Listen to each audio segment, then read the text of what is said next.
354వ మంత్రంలో ఏం చెప్పారు? రథాన్ని స్వీకరించడం, రథాన్ని ఆధారంగా చేసుకోవడం. ఏ రథం? పరమాత్మ అనేటువంటి రథంను. అదే విధంగా ఎవరైతే ఆ రథాన్ని స్వీకరించిండ్రో లేదా ఆధారంగా చేసుకున్నారో, ఎవరైతే ఆ రథం పైన ఆరూఢులయ్యారో, అది మంత్రము ఓం సపూర్వ్యో మహానాం వేనచ్చ క్రతుభిరానజే యస్య ద్వారామనుః పితా దేవేషు ధియ ఆనజే. పదచ్ఛేదము సహ పూర్వ్యః మహోనాం వనః క్రతుభిః ఆనజే యస్య ద్వారా మనః పితా దేవేషు ధియః ఆనజే. This call is now taking notes. This ఆనజే call is ఆనజే now being 2 recorded. సార్లు వచ్చింది శబ్దం. దాని యొక్క అర్థం ఏంటి తర్వాత తెలుసుకుందాం. ఇక్కడ ఎవరైతే రథాన్ని స్వీకరించారో, ఎవరైతే రథాన్ని గ్రహించారో లేదా రథాన్ని ఆధారంగా చేసుకున్నారో, మనము కూడా ఆత్మనిరీక్షణ చేసుకున్నట్లయితే 54వ మంత్రానుసారంగా పరమాత్మ యొక్క రథం పైన ఆరూఢులం అయ్యామా లేదా? ఒకవేళ అయినట్లయితే ఇందులో ఏం చెప్పబడింది? ఎవరైతే రథారూఢులు అయ్యారో వాళ్ళ గురించి చెప్పబడింది. ఇక్కడ ఏంటి అనేది తెలుసుకుందాం. సహ అనే శబ్దానికి తత్ శబ్దంతో సహ అవుతుంది. సహ అంటే అతడు. ప్రభువును తన జీవన యాత్ర రథంగా చేసుకునే వ్యక్తి. సహ అంటే ఎవరు? ఎవరైతే పరమాత్మను జీవన యాత్రకు రథంగా చేసుకున్నటువంటి వారు ఎవరైతే ఉన్నారో వారిని సహ, అతడు. అతడు ఏం చెప్తున్నాడంటే అతని గురించి లేదా అతను తెలుసుకోవడం అంటే, ఒకటి మహోనాం, మహానాం పూజ్యానాం యజమానానాం. మహోనాం అనగా పూజ్యులైన వారిలో లేదా తేజస్సులైనటువంటి వారిలో. మహోనాం షష్ఠీ విభక్తి బహువచనం కానీ సప్తమి అర్థంలో చెప్పబడింది ఇక్కడ. పూజ్యులైన వారిలో లేదా తేజస్సులైనటువంటి వారు, తేజవంతులైనటువంటి వారు ఎవరున్నారో వారిలో పూర్వ్య పూజ్యులు శ్రేష్ఠులు. తేజవంతులైనటువంటి వారిలో ఎవరైతే పూజ్యులు శ్రేష్ఠులు ఉన్నారో,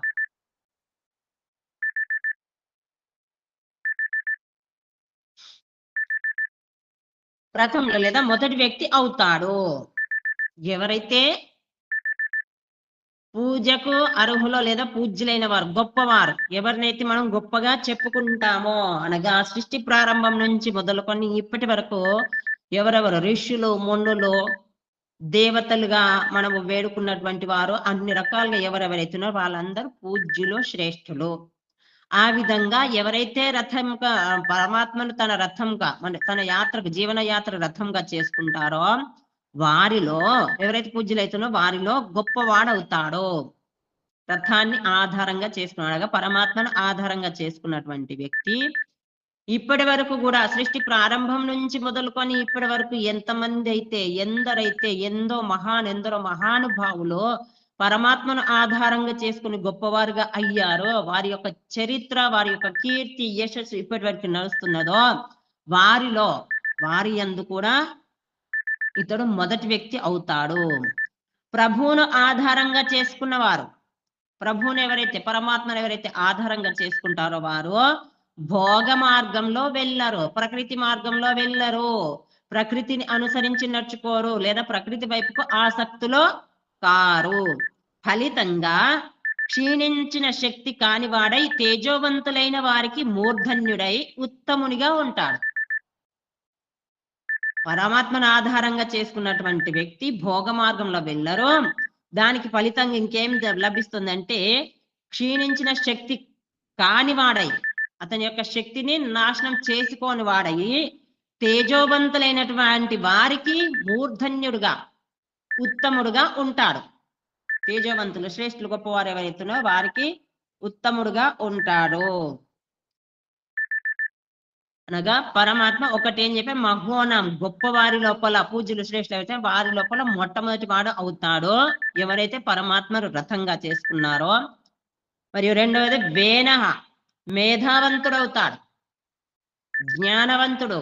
మేధ అనగా ఇక్కడ సూక్ష్మాతి సూక్ష్మమైనటువంటి తత్వాన్ని తెలుసుకునేటువంటి జ్ఞానం కలిగిన వాడు, అతన్ని మేధావంతుడు అంటారు. సూక్ష్మమైంది ఏంటి? ప్రాకృతిక పదార్థాలను మనము భౌతికంగా చూస్తున్నాం స్థూలంగా, వాటిని మనము ఖండించుకుంటూ వెళ్ళినట్లయితే ఇంకా సూక్ష్మంగా ఒక్కొక్క దానికి ఒక్కొక్క కారణం ఉంటుంది కాబట్టి దాన్ని ఖండించుకుంటూ వెళ్ళినట్లయితే ఈ ప్రపంచానికి మొత్తం ఏంటి? ప్రకృతి. ప్రకృతి అనగా మూల కారణం. సత్వ రజస్తమసాం సామ్యవస్థ ప్రకృతి. ఏదైతే ప్రపంచానికి మూల కారణం ఉందో అది కంటికి కనబడద్దు, కనబడే వస్తువు కాదు. కాబట్టి ఆ వస్తువును కూడా ఎవరైతే తెలుసుకుంటారో, అదే విధంగా దానికంటే సూక్ష్మమైన వాడు జీవుడు, జీవుణ్ణి తెలుసుకున్నవాడు. అదే విధంగా ఇంకా అంతకంటే సూక్ష్ముడైన వాడు, సూక్ష్ముడు అంటే ఇక్కడ ఏకదేశి కాదు, పరమాత్మ. అన్నింటికంటే సూక్ష్ముడు అనగా అన్నింటిలో ప్రవేశించేటువంటి శక్తి కలవాడు. ఆ విధంగా ఆ తత్వాలను తెలుసుకున్నవాడు మేధావంతుడు.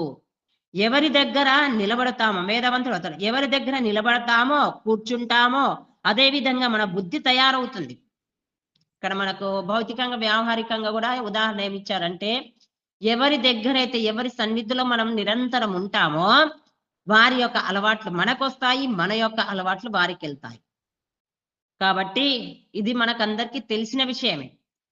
ఏ విధంగా స్నేహితులు ఉంటే ఆ విధంగానే తయారవుతారు, లేదా ఏ విధమైనటువంటి గుణాలు ఉంటాయో ఆ విధమైనటువంటి స్నేహితులను వెతుక్కుంటారు. ఒకవేళ జ్ఞానవంతుడైనటువంటి వాడు మూర్ఖుడు ఉన్నా కానీ అతనికి జ్ఞానోదయం కలిగిందంటే అప్పుడు ఏం చేస్తాడు? లేదా అందరు జ్ఞానవంతులు ఉన్నారు, ఒకడే మూర్ఖుడు ఉన్నాడంటే అతడు కూడా జ్ఞానులతో కలిసి ఉన్నప్పుడు తను కూడా జ్ఞానవంతుడు అవుతాడు. ఆ విధంగా ఎవరితో స్నేహాన్ని మనం చేసుకుంటామో, ఎవరి దగ్గర ఎవరి సన్నిధిలో ఉంటామో వారి యొక్క గుణాలు మనకు వస్తాయి.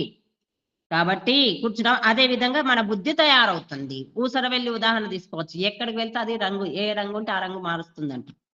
కానీ ఊసర వెళ్ళిలా కావద్దండి. బుద్ధిపూర్వకంగా ఎక్కడికి వెళ్తే అక్కడ అని కాకుండా బుద్ధిపూర్వకంగా జ్ఞానులైన వారి సన్నిధిలో ఉండి జ్ఞానాన్ని పొందడం. నిలబడతారో అదే విధంగా బుద్ధి తయారవుతుంది. సర్వజ్ఞుని దగ్గర కూర్చోవడం వలన, జ్ఞానుల దగ్గర మనం ఉంటే విద్వాంసుల సన్నిధిలో, జ్ఞానుల దగ్గర లేదా మంచి స్నేహితుల సన్నిధిలో ఉంటే మనకు అలాంటి గుణాలు ఆ విధంగానే బుద్ధి తయారవుతుంది. అదే విధంగా జ్ఞానులు ఎవరైతే ఉన్నారో పరమాత్మను పూజించేవారు, ఎవరైతే జ్ఞానవంతులైనటువంటి వారు, ఋషులు మునుల ద్వారా పరమాత్మ యొక్క పూజ జరిగిందో లేదా ధ్యానం చెయ్యబడిందో, లేదా అతని యొక్క అనుగుణంగా నడుచుకోవడం జరిగింది, లేదా అతన్ని ఆధారంగా చేసుకున్నారో ఆ పరమాత్మను, ఏ పరమాత్మనైతే ఋషులు మునులు ఆధారంగా చేసుకున్నారో ఆ పరమాత్మను అనగా ఆ సర్వజ్ఞుని దగ్గర కూర్చోవడం వలన, అన్నీ తెలిసిన వాడి దగ్గర కూర్చోవడం వలన ఇతడు మేధావి ఎందుకు కాలేడు? మేధావంతుడైనటువంటి సర్వజ్ఞానమయో సహ పరంపిత పరమాత్మ సంపూర్ణ జ్ఞానవంతుడు కాబట్టి ఆ పరమాత్మ సన్నిధిలో అనగా అతని రథానిగా చేసుకొని అతని రథం పైన ఆరూఢుడు కావడం అంటే నిరంతరము అతని సన్నిధిలో ఉండడము, నిరంతరము అతని స్మరణలో ఉండడము, నిరంతరము అతని యొక్క శరణములో ఉండడము. ఆ విధంగా ఉండడం వలన ఏమవుతుంది? ఇతడు మేధావి తప్పకుండా అవుతాడు. మేధావి కాలేడా? అవుతాడు. మేధావంతుని సన్నిధిలో ఉంటున్నాం కాబట్టి మేధావంతులం అవుతాము. మూడవది క్రతుభిహి, యజ్ఞాలతో ఇతడు తన జీవితమును ఆనజే అలంకరించుకుంటాడు. ఆనజే అనగా అలంకరించుకోవడం, ఇక్కడ అలంకరణ చేసుకోవడము. అలంకరణ అంటే శరీరాన్ని అలంకరణ చేసుకుంటాం కదా, పెద్ద పెద్ద నామాలు పెట్టేసుకొని ఇక్కడ బిందు చంద్రబిందు ఏమంటే గంధంతో బొట్టు పెట్టుకొని ఆ విధంగా మెడలో ఏమేసుకుంటాం, తులసి మాల కావచ్చు లేదా రుద్రాక్షమాల, ఆ విధంగా చేతులకు కాళ్ళకు అన్ని రకాలుగా చెవులకు పెట్టుకుంటాం, అన్ని రకాలుగా అలంకరణ చేసుకుంటాం, వస్త్రాలతో అలంకరణ చేసుకుంటాం. ఆ విధంగా కాకుండా ఇక్కడ యజ్ఞాలతో ఇతడు తన జీవితంలో అలంకరించుకునేవాడు. యజ్ఞమయ జీవనం అనగా ఉత్తమ కర్మలతో, యజ్ఞం అంటే ఇక్కడ ఉత్తమ కర్మలు, ఉత్తమ కర్మలతో ఇతడు తన జీవితంను అలంకరించుకుంటాడు. పరంపిత పరమాత్మ ఉత్తమ కర్మలే చేస్తాడు కాబట్టి పరమాత్మ సన్నిధిలో ఉండడం వలన ఏమవుతుంది? ఇతడు కూడా ఉత్తమ కర్మలను అలవాటు చేసుకుంటాడు. ప్రభు సమీపంలో ఇతడు ఉత్తమ కర్మలే కదా చేస్తాడు. ఎవరైతే పరమాత్మ యొక్క సన్నిధిలో ఉంటారో, నిరంతరం పరమాత్మ స్మరణ చేస్తూ జ్ఞానవంతుడయ్యి పరమాత్మ యొక్క ఆదేశానుసారం అనగా అంతర్ముఖులయ్యి ఎవరైతే సాధన చేస్తారో, అంతర్ముఖంగా ఎవరికైతే పరమాత్మ ద్వారా ప్రేరణ కలుగుతుందో ఆ విధంగా నడుచుకోవడం. అనగా పరమాత్మ యొక్క ప్రేరణ ద్వారా ఏదైతే మనం నడుచుకుంటామో పరమాత్మ యొక్క ప్రేరణ ఉత్తమ కర్మలు చేయడం కొరకే ఉంటుంది, ఉత్తమంగానే ఉంటుంది, ఉత్తమ మార్గంలో నడిపించేదే ఉంటుంది. కాబట్టి పరమాత్మ యొక్క సమీపంలో ఉంటే ఇతడు తప్పకుండా ఉత్తమ కర్మలే చేస్తాడు. ప్రభురూప రథంపై అధిరోహించడం వలన ఇతని యొక్క శరీరము తేజోవంతము, మనసు యజ్ఞ భావనలతో పరిపూర్ణము. శరీరము తేజోవంతం, ప్రకాశవంతంగా, దృఢంగా, పుష్టిగా, ప్రతి అంగం లోపల రసముకు నింపుకొని ఆంగిరసుడు అవుతాడు. మరియు మనస్సు లోపల యజ్ఞీయ భావనలతో అనగా త్యాగ భావన, ఉత్తమ కర్మలు చెయ్యడము అదియును త్యాగ భావనతో, సంపూర్ణ త్యాగ భావనతో. యజ్ఞం అంటే ఇక్కడ త్యాగం, యజ్ఞం అంటే ఉత్తమ కర్మలు. ఆ విధంగా ఉత్తమ కర్మలు చెయ్యాలనే భావన మరియు అది త్యాగ భావనతో పరిపూర్ణము. మరియు మస్తిష్కం ఏమవుతుంది? జ్ఞానజ్యోతి ద్వారా మెరిసిపోతుంది. మస్తిష్కంలో పూర్తిగా పరమాత్మ యొక్క జ్ఞానము నిండిపోతుంది. దాని ద్వారా జ్ఞానజ్యోతి ద్వారా మస్తిష్కం మెరిసిపోతుంది. ఈ విధంగా ఇతని జీవితము బాగుగా పరిపక్వం అవుతుంది. ఈ విధంగా ఎవరైతే రథాన్ని స్వీకరిస్తారో, రథం పైన ఆరోహులు అవుతారో వారి యొక్క జీవితము పరిపక్వం అవుతుంది. ఏ విధంగా అంటే అతని యొక్క శరీరము తేజోవంతం అవుతుంది, మనస్సు పూర్తిగా యజ్ఞమయ భావనలతో నిండిపోతుంది, మస్తిష్కము పూర్తి సంపూర్ణ జ్ఞానంతో నిండుతుంది. ఈ విధంగా పరిపక్వం అవుతాడు ఆ జీవుడు, ఎవరైతే పరమాత్మ రథంగా ఆధారంగా తీసుకున్నాడో. తన జీవితాన్ని పరిపక్వం చేసుకున్నంత మాత్రాన అతడు నిశ్శబ్ద గుహలోకి వెళ్ళకూడదు. మరి ఈ విధంగా తేజోవంతుడు అయ్యాడు, శరీరం పుష్టిగా, బలంగా, రసయుక్తంగా అయింది. మరియు మనస్సు అనేది పూర్తిగా త్యాగ భావనతో, యజ్ఞ భావనతో పరిపూర్ణమైంది. మస్తిష్కం సంపూర్ణంగా జ్ఞానంతో కూడుకున్నది. కాబట్టి ఇక వెళ్ళి గుహలో కూర్చొని తపస్య చేసుకోవడము, ఆ విధంగా వెళ్ళాలని అనుకోడు. పరిపక్వం చేసుకున్నంత మాత్రం అతడు నిశ్శబ్ద గుహలోకి వెళ్ళకూడదు, ఆ విధంగా వెళ్ళకూడదు. ఇక నాకేం అవసరం లేదు, ఇవన్నీ నేను పొందాను కాబట్టి ఇంకా నేనేం చేయాల్సిన అవసరం లేదని చెప్పి ఎక్కడో అడవులలో వెళ్ళి కూర్చోవడమా, లేదా నిశ్శబ్దమైనటువంటి గుహలోకి వెళ్ళి కూర్చోవడమా, ఆ విధంగా చెయ్యకూడదట. కానీ ప్రపంచంలో ఉంటూ ప్రజల్లో జ్ఞాన ప్రకాశంను నింపాలి. ఆ విధంగా సంపూర్ణ జ్ఞానవంతుడు అయ్యిందంటే ఏం చేయాలి? నిశ్శబ్దమైన గుహల్లో కూర్చున్నకుండా ప్రపంచంలో ఉంటూనే, ఈ సంసారంలో ఉంటూనే ప్రజల లోపల జ్ఞాన ప్రకాశాన్ని తిరుగుతూ, ఈ ప్రపంచంలో తిరుగుతూ ప్రజలకు జ్ఞానాన్ని అందిస్తూ వాళ్ళ లోపల జ్ఞానాన్ని నింపాలి. అతడు పరమేశ్వరునికి ప్రతినిధిగా మారుతాడు. ఆ విధంగా చేసేవాడు పరమేశ్వరునికి ప్రతినిధిగా అవుతాడు. ఎందుకంటే మనం ఇందాక చెప్పుకున్నా, కంటికి కనబడాలి, చెవులకు వినబడాలి. ప్రత్యక్షంగా మనకు కనబడితేనే, వినబడితేనే మనము దానిని స్వీకరిస్తాం. కాబట్టి పరమాత్మ కనబడని వాడు. కాబట్టి ఎవరైతే కనబడని పరమాత్మ సన్నిధిలో చేరుకొని పరమాత్మని రథంగా చేసుకొని శరీరాన్ని తేజోవంతంగా, మనస్సును త్యాగపూర్వకంగా యజ్ఞ భావాలతో నింపుకొని మస్తిష్క జ్ఞానాన్ని నింపుకుంటారు పరమాత్మ ద్వారా, వారు ఆ పరమాత్మ యొక్క జ్ఞానాన్ని ఇతరులకు పంచినట్లయితే అతడు పరమాత్మకు ప్రతినిధిగా, దేవదూత అంటారు కదా, ఒక దూతగా మారుతాడు. సంపూర్ణ జ్ఞానాన్ని అందించేవాడే దూత, ప్రతినిధి అనబడతాడు.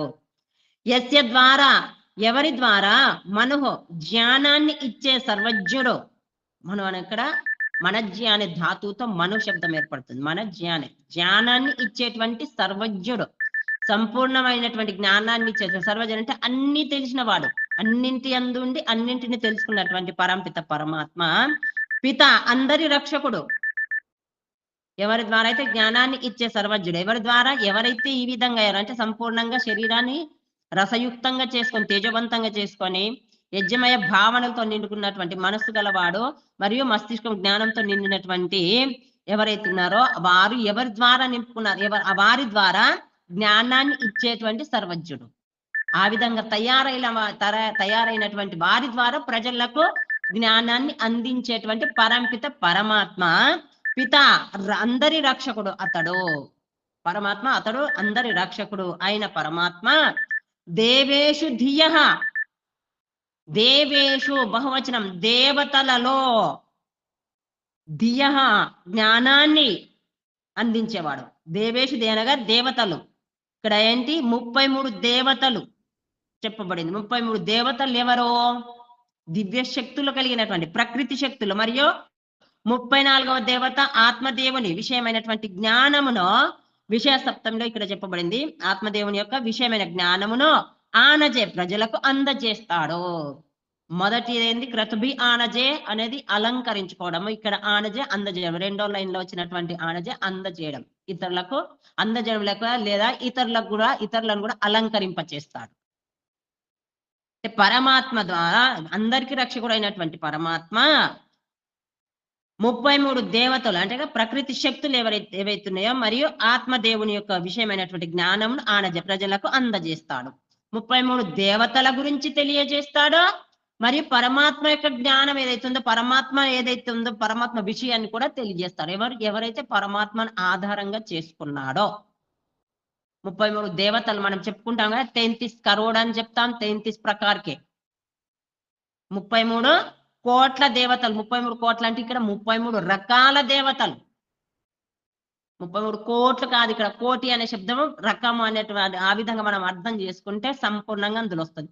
33 కోట్ల అంటే 33 కోట్ల కంటే ఎక్కువనైతే పరమాత్మ యొక్క వస్తువులు ఏవైతున్నాయి, ప్రతి వస్తువు దివ్యమైంది, ఉత్తమమైంది, జీవుని కొరకు, మానవ శరీరం ఉన్నటువంటి జీవుని కొరకు ఉపకారం చేసేది కాబట్టి అవన్నీ దేవతలే.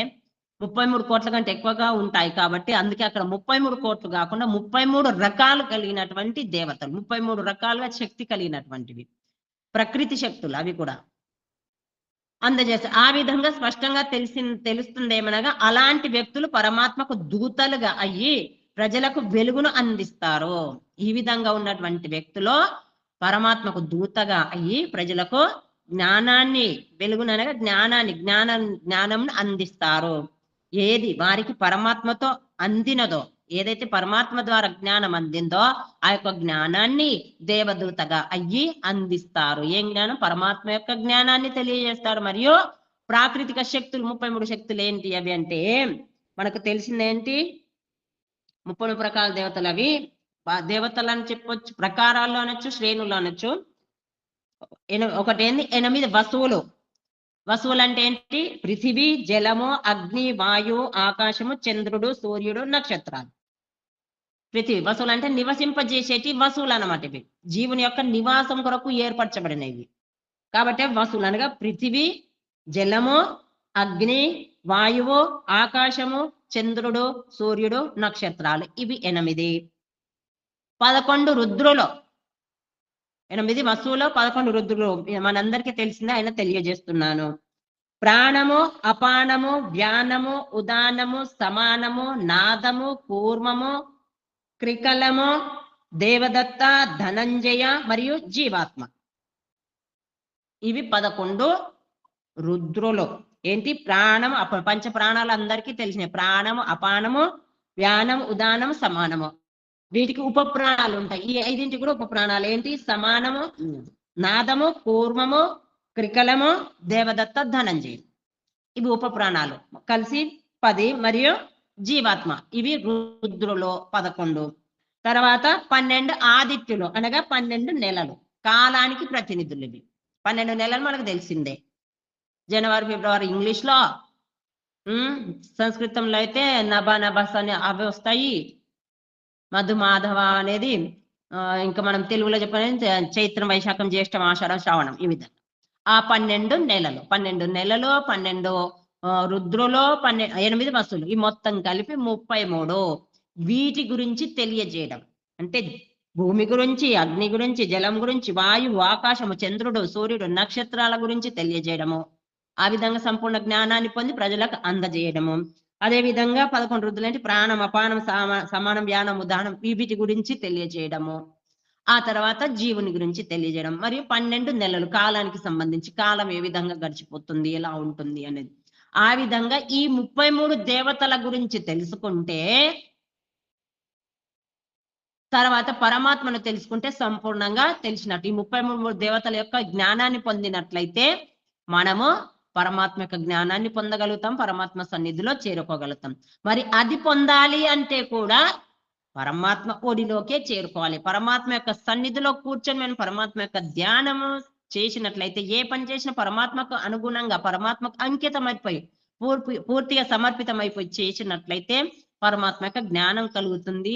ఏ జీవునికైతే పరమాత్మ యొక్క జ్ఞానం కలిగిందో అతడు అందరికి అందచేయాలి. కూర్చొని ఎక్కడో వెళ్ళి పరమాత్మను పొందడం కొరకు, ముక్తిని పొందడం కొరకు ప్రయత్నం చేయడం.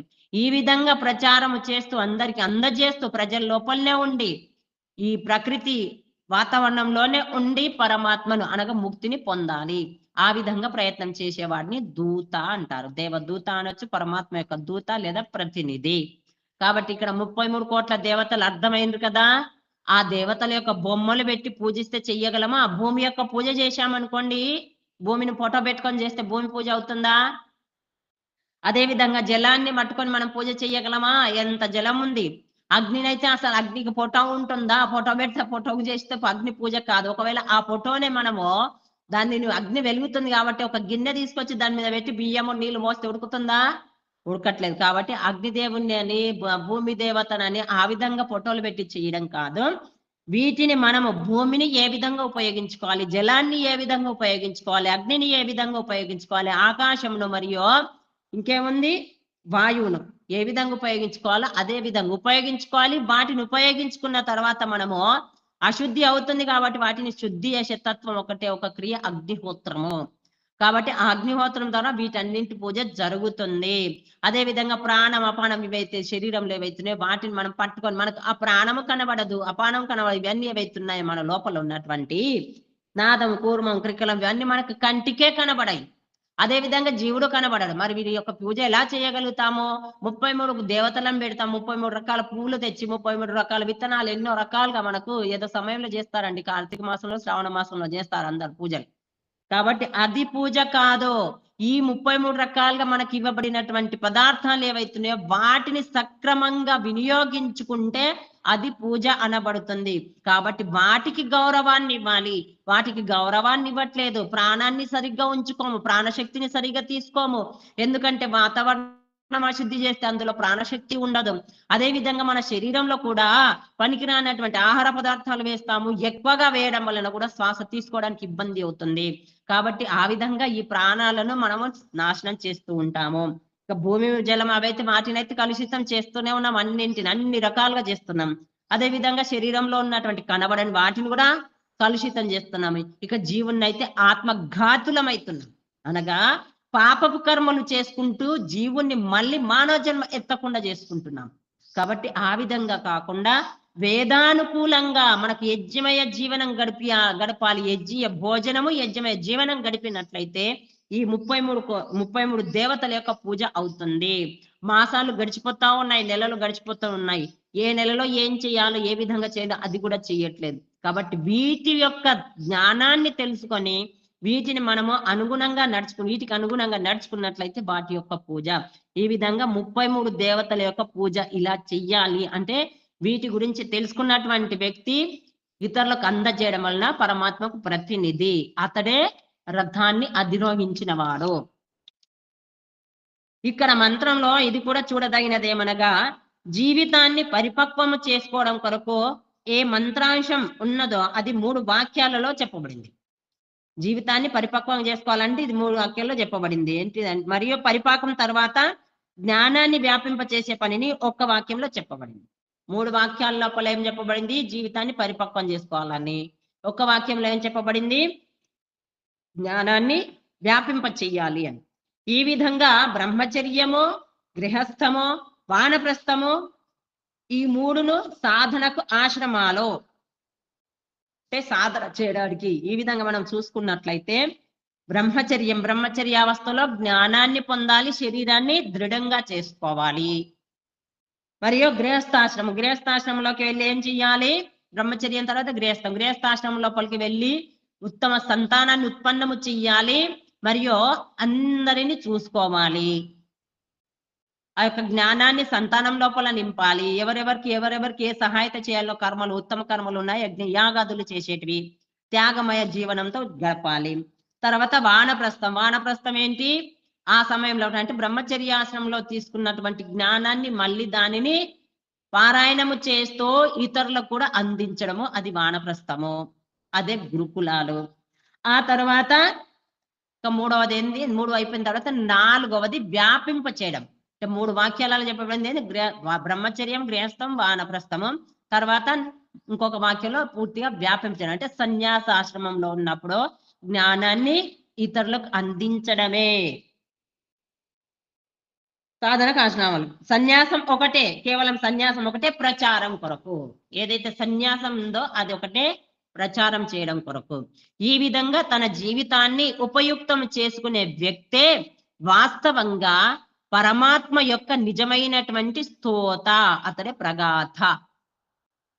ఎవరైతే ఈ విధంగా అనగా బ్రహ్మచర్యాశ్రమంలో గురువుల సన్నిధిలో ఉండి, ఎవరి యొక్క సన్నిధిలో ఉంటే వారికి అదే భావనలు వస్తాయని చెప్పి తెలుసుకున్నాం కాబట్టి, ఉత్తమ గురువులు ఆత్మజ్ఞానం సమారంభ తితిక్షా ధర్మ నిత్యత కర్షంతి సవై పండిత ఉచ్యతే. ఆత్మజ్ఞానాన్ని పొందినటువంటి వాడు, ఇందాక వచ్చినట్లు 33 దేవతల యొక్క జ్ఞానాన్ని పొందినవాడు, జీవాత్మ జ్ఞానము మరియు 33 దేవతల యొక్క జ్ఞానాన్ని పొందినటువంటి వ్యక్తి ఎవరైతే ఉన్నారో వారి సన్నిధిలో ఉండి సంపూర్ణ జ్ఞానవంతుడయ్యి ఆ యొక్క జ్ఞానాన్ని తీసుకున్న తర్వాత గృహస్థాశ్రమం లోపలికి వెళ్ళి గృహస్థాశ్రమం లోపల ఉత్తమ సంతానాన్ని తయారు చేసి సంతానాన్ని కూడా ఆ విధంగా తయారు చేయడం. ఏ విధంగా అంటే జ్ఞానవంతులుగా, తల్లి మొదటి గురువు, తండ్రి రెండవ గురువు, తర్వాత ఆచార్యుడు. అంటే మళ్ళీ గురుకులాల లోపలికి వెళ్ళడానికి ఏ సంతానం అవుతుందో ఆ సంతానం ఆ విధంగా, అంటే ఒక కుండను ఏ విధంగా తయారు చేస్తాడు కుమ్మరివాడు అంటే, దానిని మట్టి తీసుకొచ్చి దాంట్లో ఉన్నటువంటి చెత్త చెదారం అంతా తీసి బాగా నీళ్లతో కలిపి దానిని ముద్దగా చేసి కుండను తయారు చేసి దానిని మళ్ళీ సక్రమంగా సరైన స్థితిలో ఆకృతిన మొత్తంగా ఏ విధంగా అంటే ఆకర్షణీయంగా ఉండేటట్టుగా చేసి తర్వాత దాన్ని కాలుస్తాడు. కాల్చిన తర్వాత అది నీటిని నింపేటువంటి యోగ్యత కలుగుతుంది. ఆ విధంగా తన సంతానాన్ని కూడా అలా తయారు చెయ్యాలి. ఏ విధంగా అంటే కుండలాగా, ఒక కుండలాగా అనగా విద్యాలయంలోకి గురుకులం లోపలికి వెళ్ళినట్లయితే గురువుగారి దగ్గరికి వెళ్ళినప్పుడు ఆ గురువుగారి దగ్గర ఆ విద్యను పొందేటువంటి యోగ్యత ఆ సంతానంకు కలగాలి.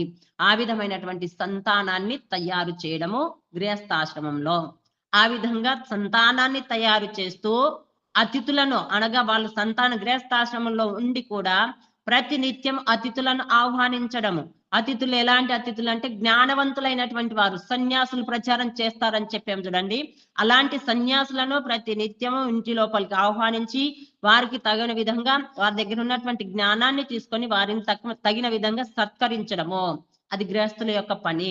అదే విధంగా పంచమ యజ్ఞాలు చేయడము, బ్రహ్మ ముహూర్తంలో పరమాత్మ యొక్క ధ్యానం తప్పనిసరి. అదే విధంగా తల్లిదండ్రుల సేవ చేయడం, అదే విధంగా దేవతల పూజ అనగా యజ్ఞం అగ్నిహోత్రం చేయడము, ఆ విధంగా మరి బలివైశ్వదేవ యజ్ఞం అంటే పశుపక్షాదులకు కూడా వాటి యొక్క ఆహారాన్ని ఇవ్వడం. ఈ విధంగా గృహస్థాశ్రమ ధర్మాన్ని పాటిస్తూ మరియు సంపూర్ణంగా విద్యార్థులను తన సంతానాన్ని ఉత్తమంగా తయారు చేసి వారికి పెళ్లి చేసిన తర్వాత మళ్ళీ ఏం చెయ్యాలి, వానప్రస్థం అంటే వాళ్ళు యోగ్యులై వాళ్ళు పెళ్లి చేసిన తర్వాత వాళ్ళకు మొత్తం బాధ్యతలు అప్పచెప్పేసి వానప్రస్థం తీసుకోవాలి.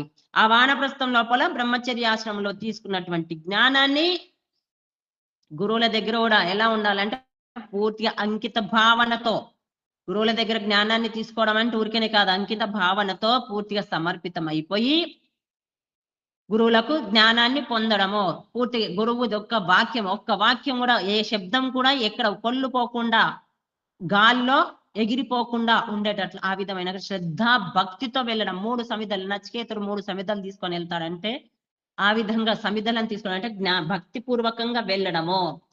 ఏ విధంగా అయితే నచికేతుడు అతని దగ్గరికి వెళ్తాడో జ్ఞానం కొరకు, పూర్తిగా జ్ఞానం ఇచ్చిన తర్వాతనే తను భోజనాన్ని స్వీకరిస్తాడో ఆ విధంగా గురువు దగ్గర వెళ్ళి పూర్తి శ్రద్ధతో సంపూర్ణ జ్ఞానాన్ని తీసుకోవడము. ఆ తీసుకున్నటువంటి జ్ఞానాన్ని వానప్రస్థాశ్రమంలో మళ్ళీ ఆవృత్తి చేసుకోవాలి. అదే విధంగా విద్యార్థులకు అందించాలి. ఈ విధంగా వానప్రస్థం తీసుకున్న తర్వాత అక్కడ ఉండి, అంటే మనకు 100 సంవత్సరాలు అనుకుంటే 25 సంవత్సరాల వరకు జ్ఞానాన్ని పొందడము, ఆ తర్వాత 25 నుండి మళ్ళీ 50 సంవత్సరాల వరకు గృహస్థాశ్రమంలో కర్తవ్య కర్మలు నిర్వహిస్తూ అక్కడ పూర్తి చేసుకోవడము. తర్వాత 50 నుంచి మళ్ళీ 75 వచ్చే వరకల్లా అక్కడ వానప్రస్థం ఉండి అక్కడ విద్యార్థులను తయారు చేసేసి మరియు తాను కూడా పూర్తిగా సంపూర్ణ జ్ఞానాన్ని మళ్ళీ పారాయణం చేసుకొని పూర్తిగా జ్ఞానవంతుడయ్యి లోక కళ్యాణం కొరకు మళ్ళీ సన్యాసం తీసుకొని 70 నుంచి 100 సంవత్సరాల దాకా ఆ విధంగా ప్రచారం చేయడం.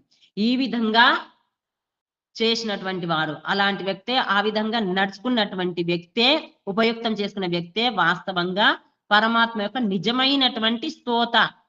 ఆ విధంగా నడుచుకున్నటువంటి నిజమైనటువంటి స్తోత అనగా స్తుతించేవాడు, అతడే ప్రగాథ అనబడతాడు. ఆ విధంగా కావడమే కాన్మహ, మేధావి అవడం. ఈ విధంగా అయినటువంటి వ్యక్తే మేధావి అవుతాడు. ఆ విధంగా కావడమే మేధావి అవుతాడు కాబట్టి అతన్ని కాన్వ అని అంటారు. భావార్థము: మేము కూడా పరమాత్మను జీవనాధారంగా చేసుకొని తేజస్సులము, మేధావులము మరియు యజ్ఞశీలురము అగుదుము.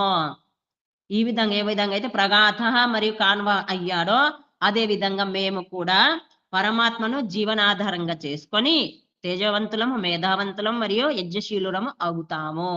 ఈ విధంగా నడుచుకునేటువంటి వ్యక్తి అతడే ఆ రథాన్ని ఎక్కినటువంటి వాడు ఆ విధంగా నడుచుకున్నటువంటి వ్యక్తి పరమాత్మను ఆధారంగా చేసుకున్నవాడు అవుతాడు. ఈ విధంగా ఈ మంత్రం ద్వారా పరమాత్మను ఎవరు అధిరోహించారు, ఏ విధంగా అధిరోహించాలి అనేది తెలుసుకున్నాము. కాబట్టి అడుగడుగున అణువణువున పరమాత్మ యొక్క తత్వం ఉన్నది, పరమాత్మ యొక్క జ్ఞాన కణాలు అంతటా ఉన్నాయి. ఎందుకంటే పరమాత్మ అంతటా ఉన్నాడు కాబట్టి పరమాత్మ యొక్క జ్ఞాన కణాలు కూడా అంతటా ఉన్నాయి. కాబట్టి మనము ప్రతి నిత్యము మనం ఎక్కడ వెళ్ళినా ఏది చేసినా పరమాత్మ ఒడిలో ఉన్నట్లయితే ఆ యొక్క జ్ఞానం మనకు అందుతుంది, అతని యొక్క సహాయత ఉంటుంది. మరియు శత్రువులు అనేవారు మన సన్నిధికి రాకుండా ఉండి సంపూర్ణ మన యొక్క జీవన యాత్ర సఫలం చెందుతుంది, సాఫల్యతను పొందుతాము. కాబట్టి ఆ విధంగా నడుచుకోవాలని ఈ మంత్రం ద్వారా తెలియజేయడం జరిగింది. జీవనాధారం పరమాత్మనే చేసుకోవాలి. ఈ విధంగా హే పరమాత్మ, మాకు కూడా నిరంతరము మా వెన్నంటి ఉన్నటువంటి మాలో ఉన్నటువంటి పరమాత్మ నిరంతరం మాకు ప్రేరణను ఇస్తూ ఉండండి. సామదాన దండ భేదం అంటారు కదా, మాకు అన్ని ఇచ్చావు, సామదాన దండమైంది కానీ భేదం కూడా జరిగింది. కానీ ఇంకా కూడా శిక్షిస్తూ, ఏ విధంగా అయితే సువర్ణమును అగ్నిలో కాల్చి మెరుపు తీసుకొస్తామో ఆ విధంగా మమ్మల్ని కూడా మాలో ఉన్నటువంటి ఇంకా ఏవైనా లోపాలుంటే వాటిని దూరం చేసి నిరంతరం మమ్మల్ని నీ అడుగుజాడలో నీ వైపుకే తీసుకెళ్ళుము. ఆ విధంగా మేము మేధావంతులం కావాలి, తేజవంతులం కావాలి, త్యాగశీలురం కావాలి. ఆ విధంగా మమ్మల్ని చెయ్యమని ఈ మంత్రం ద్వారా తెలుసుకుంటూ వేడుకుంటూ ఉండడమే, ఆ విధంగా నడుచుకోవడమే, ఆ విధంగా వేడుకోవడం, ఆ విధంగా నడుచుకోవడం ఈ మంత్రం యొక్క సారము మరియు సఫలం అవుతుంది మనం ఇంత తెలుసుకున్నందుకు. కాబట్టి ఆ విధమైనటువంటి శక్తిని ఇమ్ము అని చెప్పి నిరంతరం పరమాత్మనే వేడుకోవాలి, పరమాత్మ సన్నిధిలోనే ఉండాలి. ఓం.